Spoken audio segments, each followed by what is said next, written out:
Ok. A gente vai estudar um pouco do livro da oração comum. O livro da oração comum, em inglês, Book of Common Prayer. É o livro onde se registram as formas litúrgicas da Igreja Anglicana. Este livro, mesmo sofrendo algumas mudanças através dos séculos e concílios, porém, mantém muita da sua forma original. Ao que se destina, não houve mudanças. Ele traz a ordem a ser seguida nos serviços religiosos.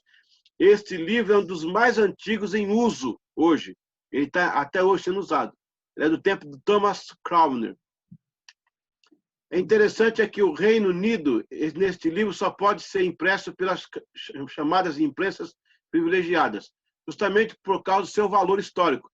Ele está sob o direito autoral vitalício da coroa britânica. Olha que interessante. Então, eles não abrem mão desse livro aí para ser impresso em outro lugar.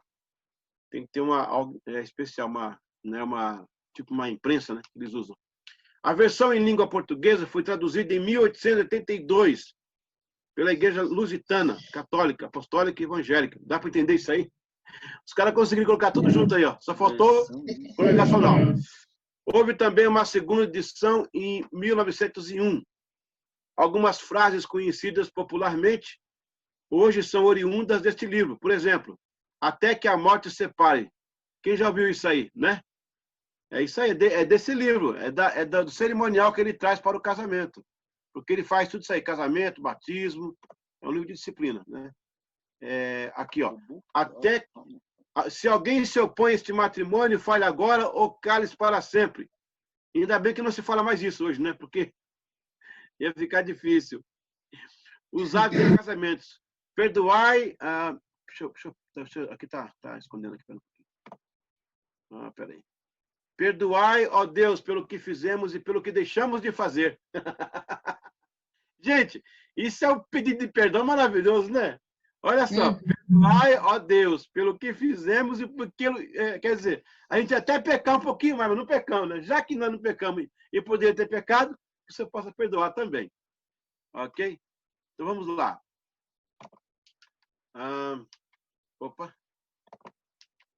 Foi no ano de 1449. Povo atrasado aí, tá por aula. Foi no ano Foi no ano passado. Passado? Foi no ano de 1549 que surgiu a versão primata do livro das orações comuns. Este fato deu-se em pleno período das reformas magistral de Lutero, radical de Zwinglio e anglicana do Eduardo de Henrique VIII. Precisava diferenciar-se do catolicismo romano, tiveram que arrumar um jeito diferente de fazer as coisas. Aparências, né? Para não ficar igual o romano lá. Justamente para salientar a transição de desintoxicar-se das aparências romanas. Desta forma, o parlamento inglês baixou uma norma obrigatória para o uso do Locke, livro de orações comuns nos cultos anglicanos. Vou dar uma pausa aqui. Deixa eu abrir aqui melhor aqui, assim, para ver o pessoal. Enquanto está vindo o pessoal aí. Um pouquinho para cima aqui. Aí, beleza. Ok. Eita. Não vai certo, não. Tem que ser assim. Ok, pessoal. Deixa eu colocar uma coisa para vocês aqui agora. Em 1449, está acontecendo a reforma anglicana. Antes, um pouco, a reforma de Lutero, 1517. Ele vai pregar as 95 teses lá em Wittenberg. Eu estive lá nesse local. E também quero desmistificar um fato que as pessoas, alguns pregadores falam assim, Wesley não, e Lutero chegou na porta da igreja e bateu as teses na cara do Papa. Não, era uma porta de aviso. Quem queria vender uma carroça, quem queria alugar um mural, era um mural de aviso. Ele ingenuamente, ele achou por bem de publicar, mas ele não tinha ideia que aquilo ia estourar no Império, né? E aconteceu a reforma de Lutero. A reforma de Zwinglio, se você não sabe, ela aconteceu por causa de uma salsicha. Por isso que é bom você aprender. Por quê? Vou explicar. Era a época, a Igreja Católica, aquele negócio de quaresma, não pode comer a carne, né? Época da semana chamada Santa. e não podia comer carne, só peixe, né? Isso já era naquela época já, era um dogma. O que aconteceu? O Zwinglio era um cara normal, ele era pastor lá de Zurique, na Suíça, né? E ele estava ali, sabe, na dele. E um cara assim, um pregador normal de igreja local. Aí ele foi na casa do irmão da igreja e lá estava servindo salsicha. E não podia comer salsicha porque era quaresma. O que aconteceu? Ele comeu a salsicha. No outro dia, entregaram ele na prefeitura. Aí o chefe da prefeitura mandou chamá-lo para ele se explicar. Aí ele pegou, se preparou biblicamente para explicar por que ele comeu a salsicha ao invés de peixe. E nessa dele ir na Bíblia para procurar se defender, ele encontrou mais coisas. O que aconteceu? Ele começou a usar o púlpito de Zurique para pregar contra alguns desvios católicos. E aí, meu irmão, a coisa ficou difícil. Aí, no tempo que ele prega, ele despertou quem? Philip Mans, despertou Gerald Greb, que é aquele que vai dar... Ele vai ser o fundador dos anabatistas, que não são os batistas, tá? É outro grupo. Aí vai ter o George Fox, que vai ser dos Quakers. Aí o Jacob Amish, dos Amishes. O Menocinos, dos Menonitas. Inclusive, aqui perto da minha casa tem uma igreja menonita. Aí, esse pessoal é do Zwinglio. O Zwinglio provoca duas reformas, a dele e a dos outros, né? E a maior tese lá entre eles era o batismo por imersão. E a coroa começou a matá-los por causa disso, começou a perseguir os anabatistas. E aí vem a coerência. Qual que é a coerência? Os anabatistas pregavam que o crente tinha que ser batizado por imersão. E a pena capital era afogamento. O cara morria, já batizado, já ia para o céu. Né? Já ia, né? Desse jeito. Infelizmente, o Calvino teve que ir às espadas. Entrou na guerra para defender a sua ideologia, a sua tese, que era uma tese bíblica, né? Ele estava reformando. E ele foi pego na batalha em Capel. Ele morreu em 1531 e quando ele morreu, reconheceram o corpo dele. Pegaram o corpo dele, meus irmãos, esquartejaram em vários pedacinhos, moeram e jogaram no meio dos fenos para os animais comerem com os fenos. Felizmente aconteceu isso com o Zwinglio. Nessa época, então, está surgindo aí a reforma anglicana, que é a nossa reforma. Na verdade, a Ana Bolena e o Henrique VIII se gostaram aí, ele pediu divórcio, o Papa não deu, ele brigou de vez, mas não foi o caso, não. Já havia uma situação já muito antiga entre os monarcas e a coroa. Fato é que o Henrique VIII chamou esse Thomas Cranmer para que ele pudesse criar uma liturgia diferenciada da Igreja Católica. Por quê? Eles estavam saindo, né, da Igreja Católica e não tinha outra igreja. Era única. O Deus era o mesmo Deus, o mesmo Jesus, o mesmo Espírito Santo, a mesma Bíblia. E o que eles fizeram? Eles tinham que fazer algo à parte, algo diferenciado, algo que dissesse, somos diferentes dos católicos, certo? E aí ele cria esse livro chamado Livro da Oração Comum. Nesse livro estão cerimônias de casamento, de batizado, Santa Ceia, tem alguns cânticos, algumas coisas que estão nesse livro aí, que a gente vai ver daqui a pouco. O Thomas Cranmer, ele era um estudante do Jesus College, lá em Oxford. Eu estive lá em julho. E ele era um cara muito inteligente, um dos maiores teólogos da sua época. Ele engravidou uma moça lá. Isso aí o pessoal esconde, né? Ele engravidou uma moça lá. Por isso que você vai ver que ele some da história. Ele some, depois ele aparece. Vou descobrir. Já que ele morreu tem 500 anos, eu vou falar. Ele teve um caso com a moça lá, né? Engravidou a moça. Thomas Cranmer? É, o Thomas Cranmer, esse rapaz aí. Aí o que aconteceu? Sumiram com ele. A moça teve complicação no parto, coitada, e acabou falecendo ela e a criança. Aí ele foi pego de volta para voltar a lecionar. Passou isso aí. E foi quando o Henrique VIII briga com a coroa. Ele brigou com o Papa, ele brigou com o Lutero, com todo mundo. E agora ele se uniu ao Carlos V. O Carlos V é sobrinho da ex-mulher dele, lá do Henrique, a Catarina de Aragão. O Carlos V pega o Thomas Cranmer e manda ele lá para os príncipes alemães. Vocês lembram dos príncipes alemães? Os 12 príncipes alemães? Pois é, eles eram luteranos. E lá o Thomas Cranmer assimila a ideia luterana. Uma das coisas que explica por que a Inglaterra foi calvinista, puritana também, porque não tinha outra opção. Era o que diferente tinha para o Cranmer trazer. O Cranmer, ele monta esse livro, ele monta o livro das homilias, por acaso tinha um aqui, eu esqueci de procurar a tempo, o livro da homilia, que tem 21 mensagens que o rei mandava eles pregarem. E assim, dessa forma, a Igreja Anglicana criou uma liturgia diferente da Igreja Católica. Também tiraram as roupas de batina, colocaram diferente, tiraram também as imagens de escultura. Aí a Igreja Anglicana se tornou iconoclasta, que para nós foi uma bênção, né? É uma coisa a menos. E aí começou esse livro da liturgia. Vamos lá. O ideal inicial do Locke, quando eu falar Locke, já sabe o que é, né? Livro da oração comum. Deu-se ainda na fase do Henrique VIII, que foi o pai de Eduardo VI, e teve auxílio de coordenação do bispo Thomas Cranmer e o Nicholas Ridley. O Nicholas Ridley, eu tive agora na torre, não pode ir na torre, mas graças a Deus, depois de ir lá mais de 9 anos pedindo, deixaram eu entrar. Aí subi na torre, onde eles foram executados. Quando o Nicholas foi amarrado nas costas do outro bispo, que era o Latimer, amarrado assim, e a fogueira começou a queimar, o Nicholas falou para esse bispo do lado dele. Aleluia! Glória a Deus. O Nicholas falou, desculpa aí, gente.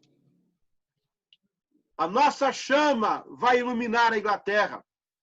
Porque estavam morrendo, porque eram contra muita coisa que estava acontecendo de errado. Porque quem matou eles foi a rainha sanguinária, a Maria, a irmã do Eduardo. Eles morreram por amor a Cristo aí nessa fogueira.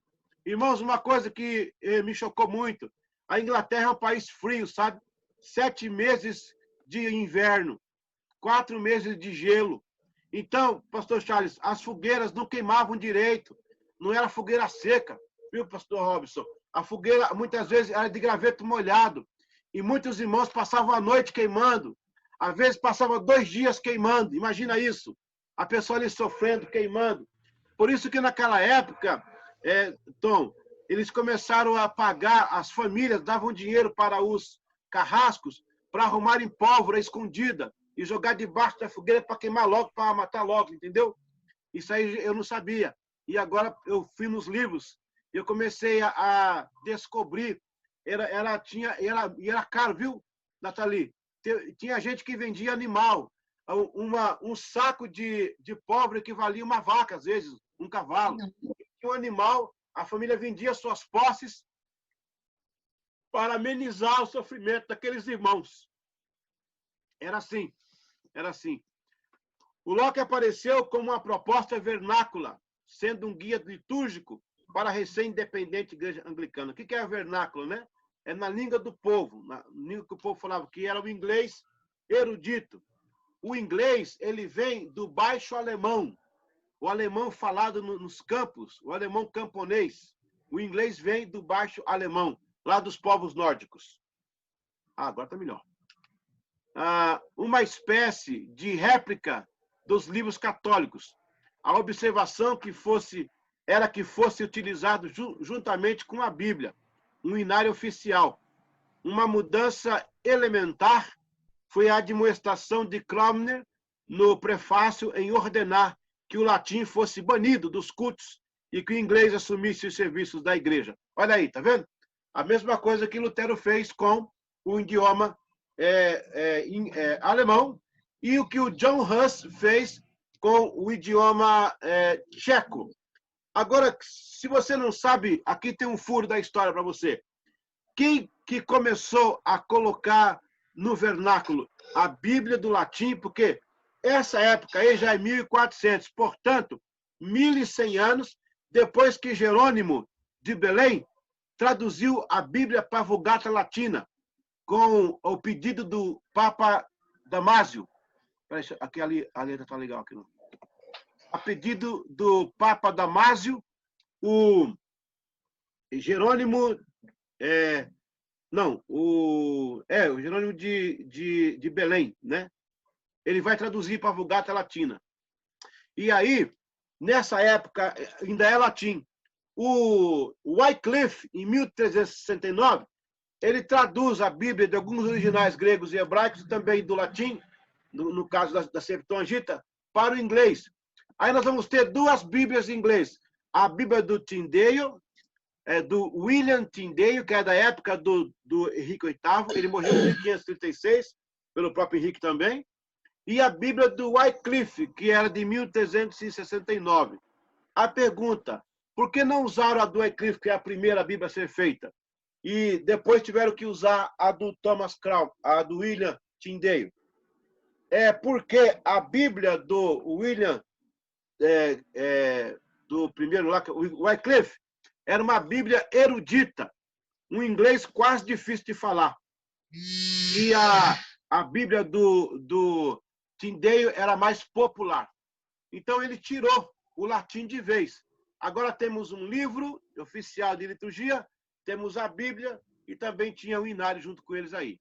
Então qual que era a essência da liturgia litúrgica do Locke?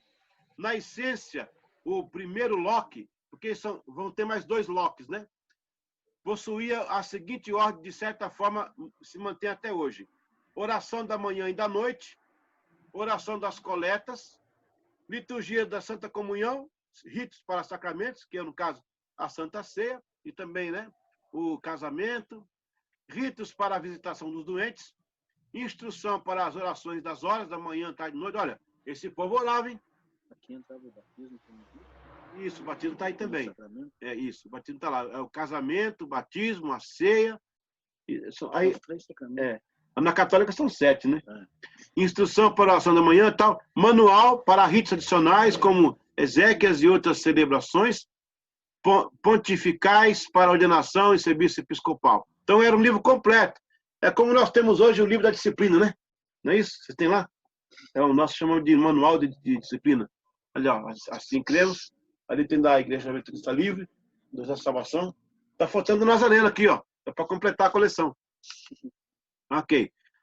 O novo livro continha todos os ritos juntos, exceto o ordinal, que foi publicado separadamente em 1550 e revisto nas edições de 1552 e 1662. Olha, eu tenho aqui em minhas mãos uma herança do Locke.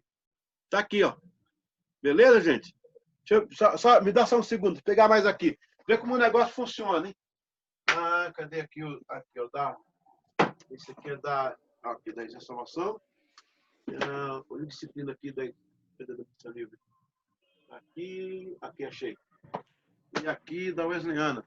O nosso é o maior, cara, tá vendo? Mas link não, hein? Ó, pessoal, pra vocês saberem que a nossa aula aqui, a nossa aula aqui, meu irmão. Tem evidências. Tem coisa aqui concreta. Aí, ó.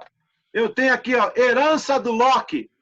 Assim cremos, que é da Metodista Wesleyana. E nós temos que decorar isso aqui. O bispo pergunta assim, página 4, parágrafo 3. Se não fizer, está expulso. Okay? Não é ordenado. Esse aqui é o livro de disciplina da Igreja Metodista Livre. Bispo Hildo. Aí, ó. Tá vendo? Esse aqui é o manual de doutrina e disciplina do Exército da Salvação. Tá vendo? E esse aqui é o campeão. Quem conhece esse aqui? Quem conhece, levanta a mão aí. Se não conhecer, eu vou ligar para o pastor Manuel daqui a pouco. Glória a Deus. Pastor Charles não levantou a mão. Até saiu. Olha lá o Robson. Então, o Robson não conhece, está aprendendo. Olha, tá aqui, ó.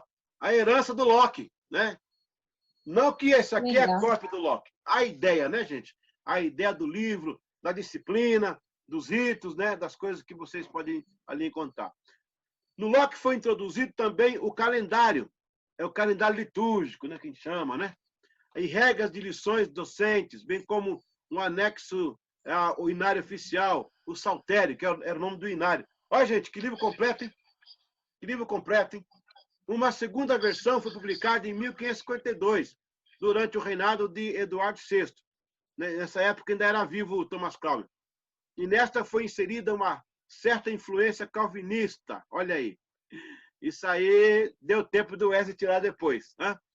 Porque o Wesley vai fazer uma reedição desse livro, né? Para a igreja que nascia lá em 1784 nos Estados Unidos. Uma ênfase luterana que mais eram para amarrar a diferenciação do catolicismo inglês. Foi um adendo mais litúrgico que teológico. Interessante, porque ele fez isso porque não havia outra religião, outra coisa. Na época, tinha só o calvinismo mesmo. Ele inseriu. Mas o arminianismo? Estava em discussão. É o Wesley que vai levantar mais a tese do arminianismo, né? Mas era, nesse caso aí, quem estava no poder, quem estava regendo as nações, eram os puritanos. Então, agora vem. Nesta nova edição, a chamada de o segundo livro, no caso foi o segundo livro. Deixa eu tentar tirar mais um pouquinho aqui para ver lá em cima. Sério. Deixa eu ver se eu consigo aqui. Opa, aqui. Um pouquinho só. Não, é aqui, ó. É aqui, ó. Não, eu fui. Tá, amei. Ok. É a Nath. Nessa nova edição... Eu o quê? Oxi.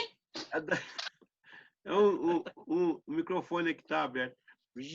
Nessa nova edição, chamada Segundo Livro, houve mudanças radicais do tipo: a mudança da condução e celebração da Santa Comunhão, extinguiu-se totalmente o teor sacrificial da Eucaristia, e foi nesse exato momento, em 1552, que foi introduzido definitivamente nos ritos evangelicais, posteriormente nos reformados e protestantes, o termo culto, eliminando-se para sempre a terminologia católica de missa. Olha aí. Até essa época, chamava-se missa. Eu estou em quanto? 1550. Por isso que vão chamar João Ferreira de Almeida de padre, porque ele nunca foi. Porque não havia essas nomenclaturas. Padre, culto. E agora temos aí. Então, quando hoje as igrejas do mundo, todas elas, presbiteriana, batista, congregacional, tal, usa culto, deve a gente também. A nossa herança aí. Ó. Mudança nos ritos. Outras celebrações foram destituídas, tais como os ritos da procissão e adoração à Eucaristia. Já foi um grande avanço, né? Também as vestes usadas pelo clero foram primeiramente diferenciadas dos católicos e posteriormente abolidas, o que trouxe uma grande controvérsia na época, visto que na ocasião a vestimenta dizia tudo a respeito de uma pessoa e seu ofício, quer seja profissional ou religioso. Foi grande a celeuma. Irmãos, na história, essa parte da liturgia, ela tem uma grande controvérsia que vai mobilizar todo o parlamento por causa da roupa. Até hoje, né, você vê pessoas se formando com beca, né, você vê um advogado de terno e gravata e tal, cada um tem o seu... A roupa fala muito nesse caso, no caso do ofício, né? Mas nessa época aí, depois eles continuaram com outro tipo de roupa. No caso, Wesley usava essa roupa, aparece muito ele usando isso, que era uma batina, né, uma bata enorme, e o sobrepelis, né, que é uma gola branca que desce daqui embaixo, tem duas gravatinhas assim. Só depois que o MacLeod, que é presbiteriano, que vai inventar o colete clerical, que erroneamente, por analfabetismo histórico, ficou dizendo que é colar de padre, porque nunca foi. Né? É uma invenção totalmente protestante. Foi o MacLeod que fez este colarinho. Então, eles vão ter essa mudança aí também. No entanto, com a morte de Eduardo VI, a sua meia-irmã, a rainha Mary, conhecida como a Maria Sanguinária, assumiu o trono inglês e levou o país de volta para o catolicismo. Com isto, o Locke foi contido e a Inglaterra voltou a todas as práticas católicas. Essa mulher matou, numa semana, 208 pastores. Matou. Muito sangue derramado. E quem escapou foi para Genebra. Aí ficou pior. Foi para Genebra. E lá assimilou o calvinismo. Assimilou o puritanismo. Porém, com a morte de Mary, sua meia-irmã Elizabeth assumiu o trono em 1558. Aí ela restituiu Locke. bem como as práticas anticatólicas. Desta época em diante, a Inglaterra jamais voltou a ser católica. Um ponto aí. Por que é meia irmã, meia irmã, meia irmã, meia irmã? Porque esse rei, o Henrique VIII, casou com 6 mulheres. Teve 6 esposas. Então era um filho de uma, filho da outra, né? Tudo filho da mãe. Não, filho da mãe. É filho de mães diferentes. Então, já está gravado, mas o pessoal viu que não foi intenção. Foi filho de mães diferentes. Filho da mãe, né? Filhos de mães diferentes. Não é palavrão, não, né? Não, É só um modo de falar. Filhos de mães diferentes. O Eduardo era filho da Grey. A Maria Sanguinária, filha da Catarina de Aragão. A outra que veio, essa aqui agora, Elizabeth, é filha da Ana Bolena. Então, inclusive, tem um fato engraçado aí, Nathalie, que aconteceu. O rei, a última mulher dele, a sexta, já estava nem ligando mais para casamento, estava doido já. Aí ele tinha que casar com uma moça, porque naquela época o casamento era um casamento, tipo assim, para amarrar as coroas, né? Era o filho do rei com a filha da rainha e tal. Aliança, isso. Obrigado, pastor Cláudio. Aliança de reino. E às vezes nem sempre era assim, que a pessoa amava, tinha que casar. E aí foi quando nasceu, Tom, o Photoshop. Eu estou vindo ali, pastor Ismael, é isso? Pastor Ismael. Pastor Ismael, seja bem-vindo aí, viu? Deus abençoe. Está sendo um privilégio. Obrigado por estar conosco aí, queridão. Um privilégio, viu? Obrigado, meu irmão. Aleluia. E aí, ele tinha, aqui nessa época nasceu o Photoshop. Por quê? O rei não pôde ver a mulher, a moça, mandou um rapaz lá que fazia pinturas, o pintor, para pintar a moça. Só que a moça não era assim tão bonita. E o cara caprichou. Ele pegou o pincel e mandou bala. Foi Photoshop. Aí quando chegou pro rei, o rei falou, que moça linda. Ah, vou casar. Pode chegar. Quando a carruagem chegou que desceu, não prestou, não. A moça não era bonita, não. Aí o rei ficou com raiva, mandou queimar o pintor na fogueira, ele e o quadro. Não é para rir, né? É para chorar. Mas desse dia em diante nasceu o Photoshop. Só que não tem fogueira hoje, né? E o vender gato por lebre. Você vê? Foi nessa época que nasceu.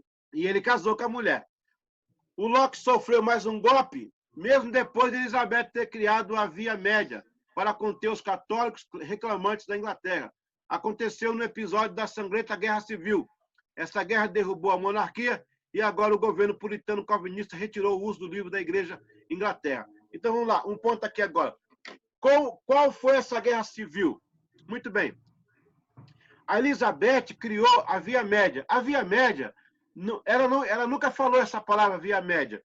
A Via Média é o nome que foi dado para ela depois da morte dela pelos historiadores, né? O que foi a Via Média?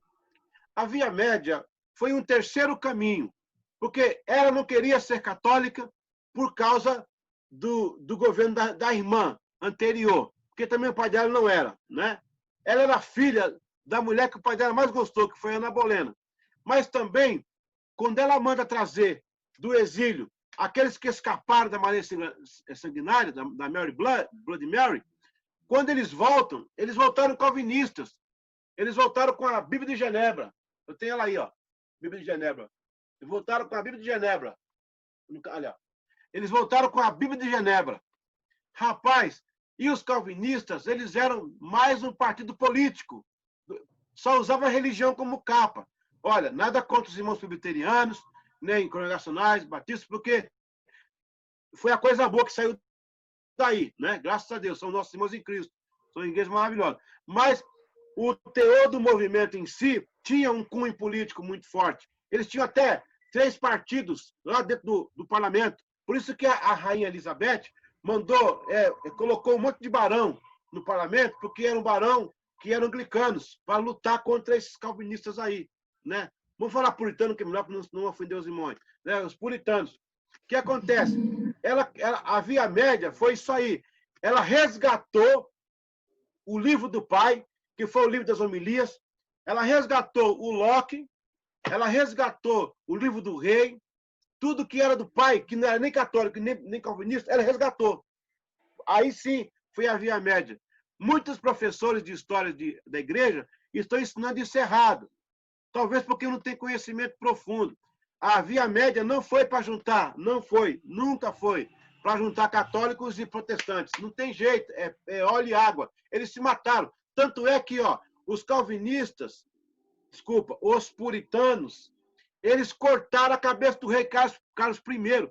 O Carlos I foi degolado por eles. Você está brincando, não. Isso em nome de Deus, hein? Em nome do Pai, do Filho, corta a cabeça. Entendeu? Em nome de Deus. Agora você vê, ela trouxe de novo o caminho do Pai. Por isso que é via média. Não era nem católico, nem era puritano. Era anglicano puro. E é daí que vão sair os dissidentes, os dissenders, os não conformistas, da onde sai o metodismo, os wesleyanos e, posteriormente, a Igreja do Nazareno. Então, essa guerra civil foi que ele enfrentou. Nessa guerra civil, quer dizer, ela já tinha morrido aí no caso, porque depois que ela morreu, aconteceu isso aí. Carlos I morreu, depois dela assumiu o James I da Inglaterra, que era James VI da Escócia, da família dos Stuarts, porque com a Rainha Elizabeth acabou a casa dos Tudors. Tudors ou Others. Acabou. Não tem mais jeito. Aí assumiu o James, que era da família Stuart, que eram primos. E aí, quando ele morre, então o Carlos I assume. Mas aí vem os puritanistas e corta a cabeça do Carlos.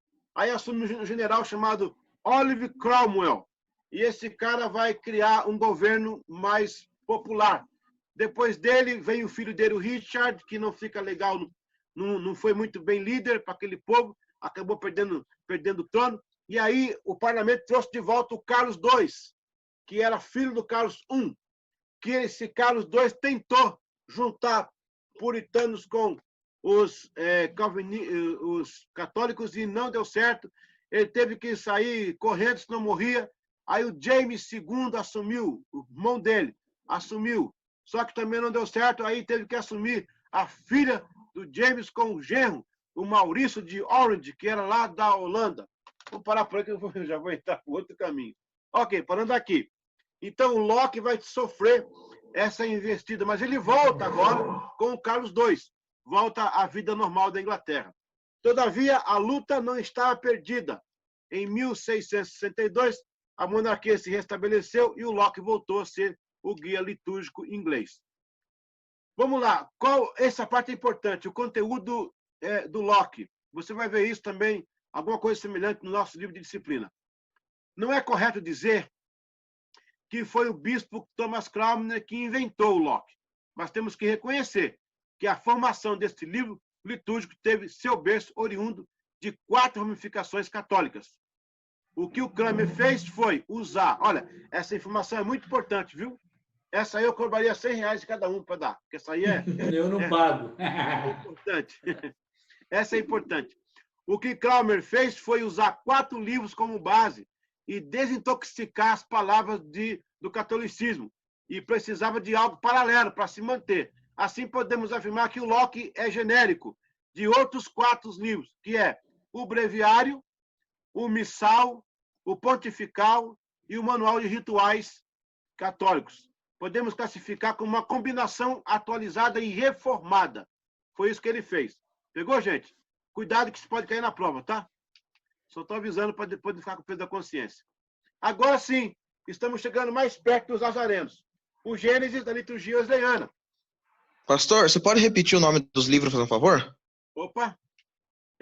Breviário. O breviário era um tipo de condutas pequenas, rituais, e também ele tinha alguns cânticos lá. O missal continha as rezas, né? O pontifical era mais as encíclicas papais e as bulas. E o manual de ritos era a forma de fazer casamento, batismo e tal. Então, o Cranmer pegou e saiu, juntou e fez um bem bolado. O Locke podia chamar bem bolado, né? Bem bolado. Agora, o Gênesis da liturgia wesleyana. Se o anglicanismo é uma reforma, o metodismo é a espécie. Por que eu falo isso? Agora vamos brigar agora aqui. Quem falou que o metodismo, que os wesleyanos é uma reforma? Não, não é reforma. Ah, somos protestantes? Também não somos protestantes. O que é que nós somos, então, afinal? Olha, nós somos um movimento de experiência. Por quê? Vou explicar para você. Para a gente ser protestante, me mostre aí um protesto. Quando é que você vê o Wesley e os metodistas originais, os wesleyanos, os próprios nazarenos, indo para a porta de igreja, contestando, sendo degolado vivo por causa do protesto? Não é protesto. O protestante vão ser quem? Aqueles alemães, aqueles 12 príncipes que se rebelaram contra a coroa e levantaram a bandeira do luteranismo, eles protestaram. Inclusive, tem a carta protestio. Eu não tenho essa carta aqui comigo. Eu consegui só a Xerox. Eu quero pegar uma carta, tipo uma réplica. Eu vou na Alemanha buscar isso aí.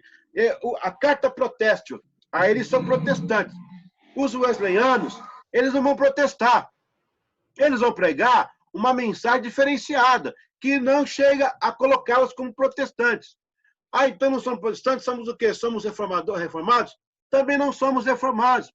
O que o Wesley fez foi pequenas correções, porque nós já ganhamos de, assim, os anglicanos eram reformados, porque eles reformaram a Igreja Católica, tiraram as roupas, as imagens, os crucifixos, mudaram a moda de fazer. Então, eles reformaram mesmo.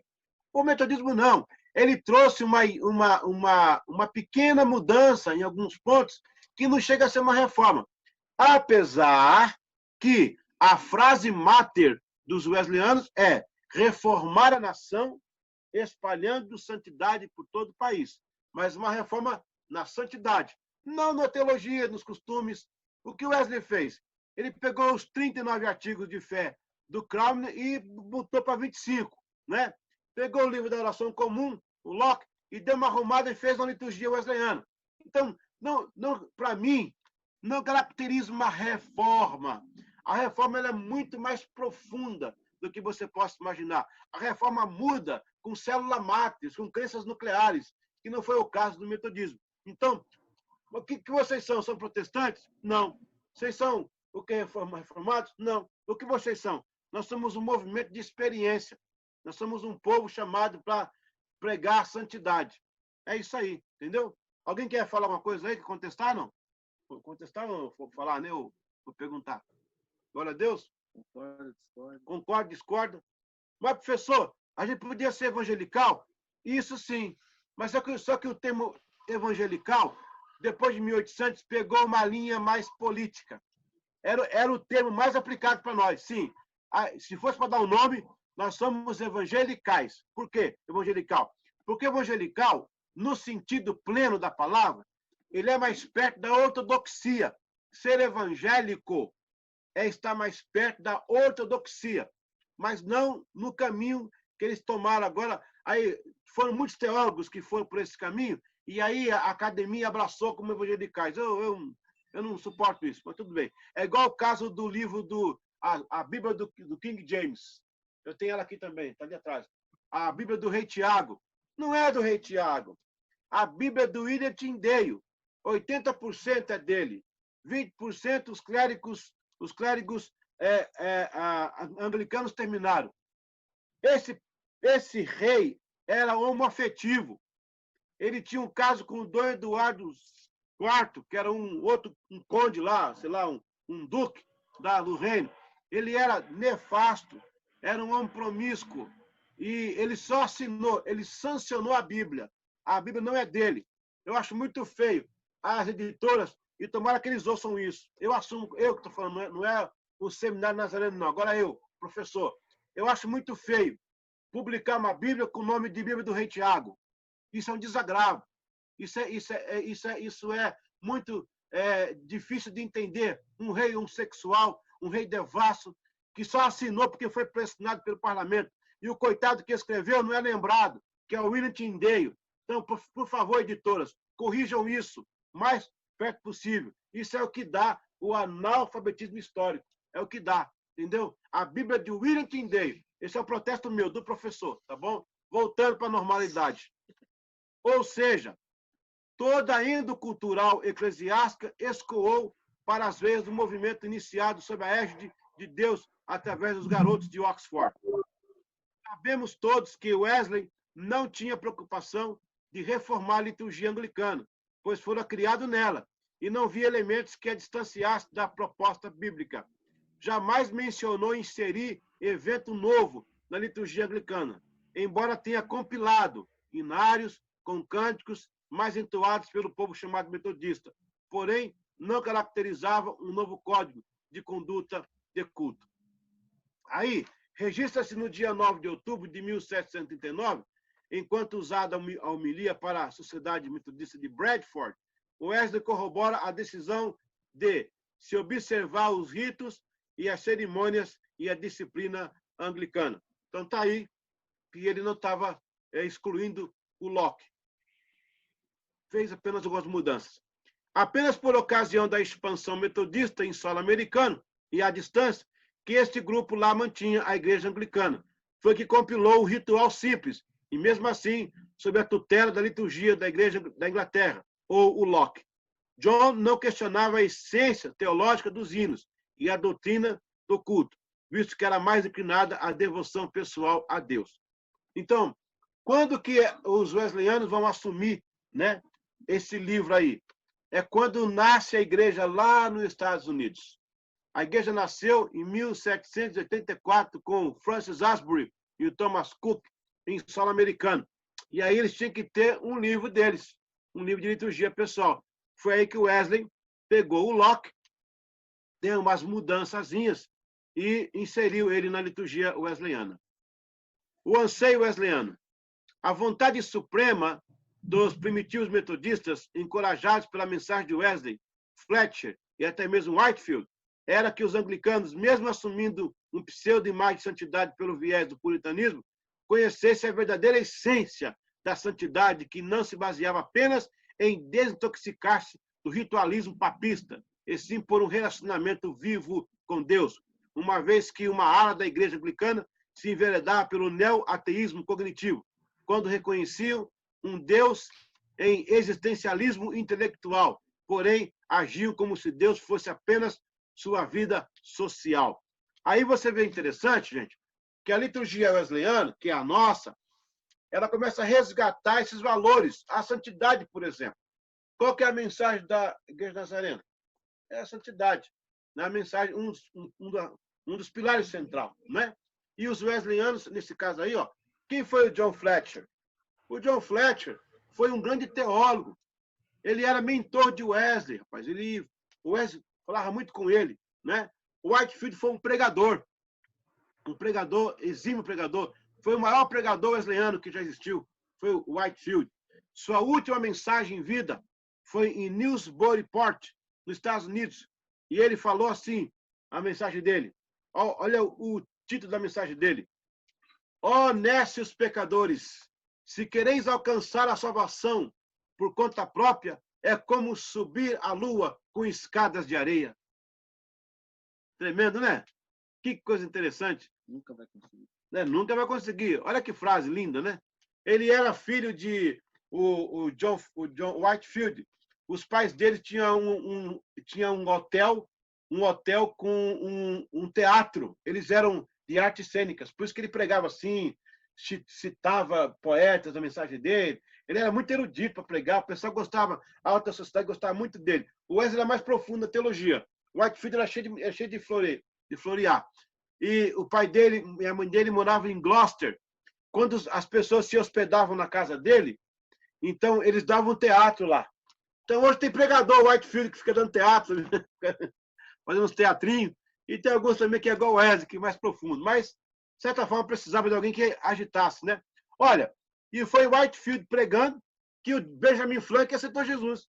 Olha aí. É aí, o Whitefield pregando. O Benjamin Franklin, numa rua em Bristol, ele se converteu. E ele doava 2 moedas de ouro para o Whitefield atravessar o mar e pregar nos Estados Unidos. Ele custeava as viagens missionárias do Whitefield. Coisa linda. O Charles, que é o irmão, né, entendeu a proposta. Nas músicas de Charles Wesley, podemos sentir o teor da proposta metodista, quando suas letras traziam o bojo da justificação pela fé. O que Wesley pregava, Charles cantava. Na simplicidade dessa doutrina, tudo que os wesleyanos almejavam era uma vida prática, fundamentada na ideia da vitória plena sobre o pecado e os atributos da liberdade, paz, regozijo, que arrancaria a sisuda e áspera mensagem de concreto espiritual que o ritualismo e o zelo excessivo anglicano impunham sobre a nação. Não, essa frase tem que repetir. Essa frase tem que repetir. Vamos lá, eu vou repetir. Olha só. Na simplicidade dessa doutrina, tudo que os wesleyanos almejavam era uma vida prática, fundamentada na ideia da vitória plena sobre o pecado e os atributos da liberdade, paz e regozijo, que arrancaria a sisuda e áspera mensagem de concreto espiritual que o ritualismo e o zelo excessivo anglicano impunha sobre a nação. Eu vou para o abraço. Eu vou tomar até um suquinho agora. Que coisa linda, hein, gente? Aleluia. Jamais quis inventar uma nova maneira de adorar a Deus. Porém, entendeu que a forma como se adora ao Senhor deveria ser uma preparação e uma resposta de testemunho de vida abundante, cheia de graça e liberdade no Espírito Santo. Daí temos, sim, uma introdução de um repertório mais ousado, de desafio de fé e devoção a Deus, como também uma mensagem mais atuante, embora sem romper com a forma ritual anglicana. Era mais que uma liturgia, era uma missão cantada e pregada, rompendo com o frio ritualismo em inglês. Aleluia. O meu relógio bate 20:10, fizemos 40 minutos aí de aula já, 45 minutos de aula, ok? Bom, nós vimos agora aí, nesse espaço de tempo, desta aula, na verdade, o surgimento do livro das orações comuns, que é o grande livro, né? Esse Locke, que ele reunia todas essas coisas que nós falamos, rituais, cânticos, tal. E deste inário, ou deste livro, vai nascer a liturgia wesleyana. Por que nasce a liturgia wesleyana? O Wesley já havia... O Wesley já havia feito um inário para os metodistas, para os wesleyanos lá cantar. E agora, com o surgimento da igreja, lá nos Estados Unidos, ele foi obrigado a criar o livro da liturgia. Então, daí nós temos, né, esse enfoque. Veja que nós pegamos a liturgia lá da Santa Ceia, ó, passamos pelo cenáculo, passamos por Paulo e a igreja do terceiro século, entramos pelos patrísticos, passamos a parte escriturística, chegamos à reforma, e agora de um lado fica a reforma do lado católico, que segue aí, e a gente segue do lado de cá, com os anglicanos, dissenters, não conformistas e wesleyanos, ok? Muito bem. Uma